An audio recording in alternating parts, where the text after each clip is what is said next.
If you're approaching retirement or you're recently retired and you feel like something might be missing, it's not you. You're not broken, you're not ungrateful, and you're not the only one. You're actually going through one of the most significant psychological transitions of your life, and most people have no idea that it's coming. So today I'm going to share what I've learned from working with hundreds of retirees about this transition and why it can feel so difficult, and most importantly, how to navigate it successfully. First, I'll share two distinct phases of retirement that nobody talks about, and then why understanding them really changes everything.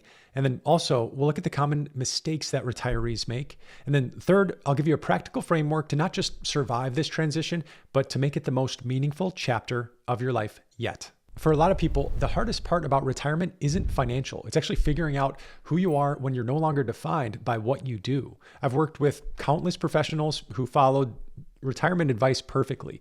They saved enough money, they planned for healthcare, they even picked out hobbies and all the things they were going to do. But within months of retiring, many of them, they felt the same thing. They'd say something like, I used to solve problems. I used to lead people. I used to make decisions that mattered. Now I just feel invisible. I don't really know what my purpose is anymore. And what they're experiencing isn't depression. It's what psychologists would call role exit. For decades, their identity was tied to their professional role.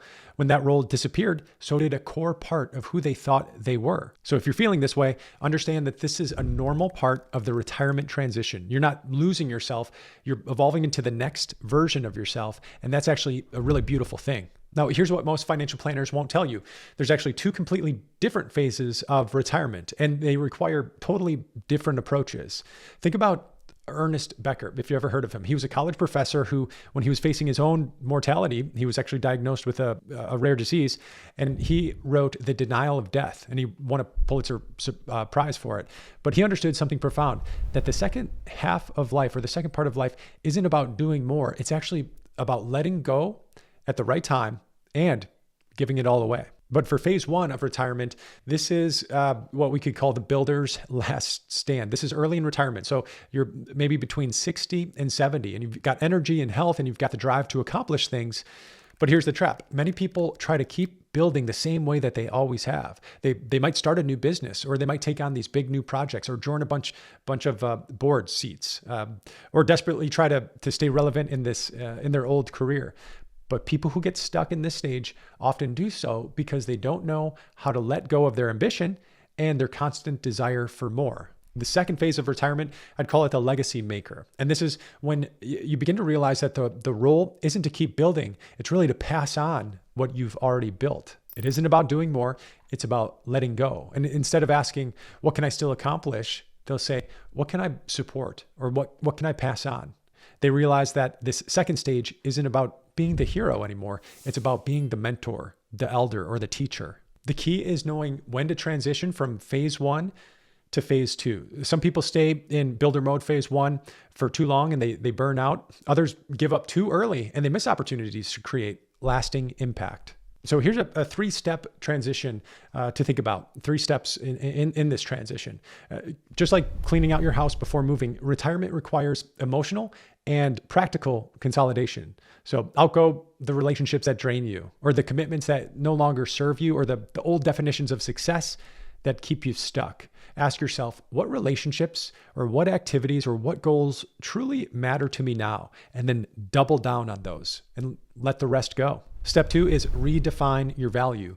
Your value isn't what you can produce anymore. It's really what you can share. You've got decades of experience. You've got hard-won wisdom and your perspective on what really matters. So that's your new currency. And then step three is choose your legacy. It's not about creating grand monuments or creating a library in your name. It's about deciding how you want to influence the world going forward. Maybe it's mentoring, maybe it's volunteering, maybe it's just being the grandparent who really shows up for your kids and for your grandkids. Maybe it's teaching others the lessons that you learned along the way. If you're in this transition right now, I want to hear from you. What's been the hardest part about retirement for you? Drop a comment below because your experience, it could help someone else who's struggling with the same thing. And if this did resonate with you, share this video with someone who needs to hear it, or you might think that they want to hear it. Sometimes knowing that you're not alone in this transition really makes all the difference. And remember, retirement isn't the end of the story. It's the beginning of this most important chapter of your life, the chapter where you Your influence, it becomes permanent, not because you did more, but because you're giving it away at the right time. You spent decades building something meaningful, and now it's time to pass it on.